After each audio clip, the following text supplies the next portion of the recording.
یه درخت خشک و بی برگ میونه کویر داغ، روی تک مونده ذهنش نقش پر رنگ یه باغ. شاخه سبز خیالش سر به آسمون کشید، بر دوشش همه پر شد زواقی سفید. زیر سایه خیالی کم کم از چشماشو بست، یه دوتا کفتر چایی روی شاخه‌هاش نشست.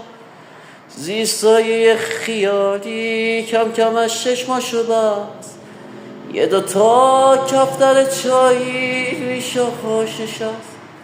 اولی گفت اگه بارون باز بباره تو کویر، دیگه اما سر رسیده عمر این درخت پیر. دومی گفت که قدیما یادم کویر نبود، جنگل و پرنده بود و گذر رو بار. کفترها از جا پریدن با یه دنیا خاطره، اون درخت اما هنوزم تو کویر باوره. کفترها از جا پریدن با یه دنیا خاطره، اون درخت اما هنوزم تو کویر باوره. یه درخت خشک و بی برگ میونه کویر داغ، روی تک مونده ذهنش نقش پر رنگ یه باغ. شاخه سبز خیالش سر به آسمون کشید، بر دوشش همه پر شد زواقی سفید.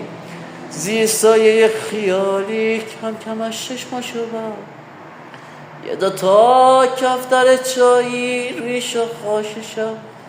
زیر سایه خیالی کم کم از چشماشو بست، یه دوتا کفتر چایی روی شاخه‌هاش نشست. اولی گفت اگه بارون باز بباره تو کویر، دیگه اما سر رسیده عمر این درخت پیر.